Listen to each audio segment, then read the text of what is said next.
Lighter, but in thick jungle fighting it could break up ambushes or silence machine gun nests hidden just beyond sight. For troops pushing up ridgelines or advancing through swamps, the 60mm was often the difference between being pinned down and moving forward. The 81mm mortar was the true workhorse.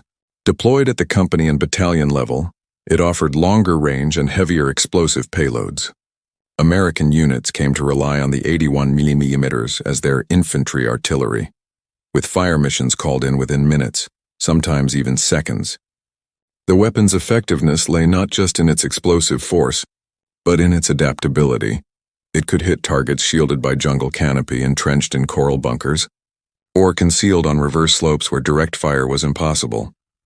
Then there was the 4.2-inch mortar. Originally designed for chemical warfare, it was adapted to fire high-explosive shells. Its devastating blasts shattered fortified positions and caves that had resisted everything else.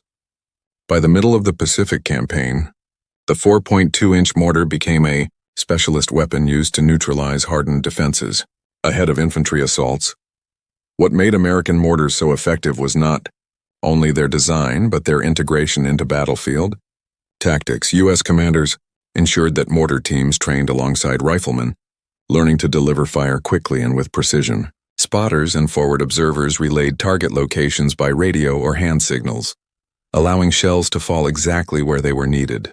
This coordination gave American units an edge in fluid jungle combat, where speed and accuracy determined survival.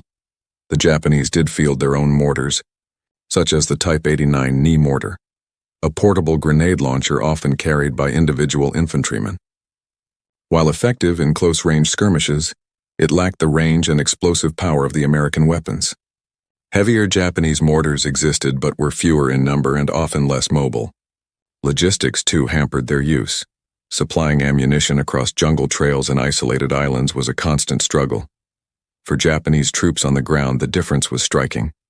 In one engagement after another, they faced sudden bombardments that arrived without visible preparation. Unlike artillery, which required clear firing positions and left obvious signatures, mortars could be hidden in jungle clearings, behind ridges, or even within advancing infantry formations. By the time Japanese units identified where the fire was coming from, the Americans had already displaced and set up again. The effectiveness of these weapons was recorded in both American and Japanese accounts. U.S. reports praised the speed and reliability of mortar fire. Commanders noted that entire enemy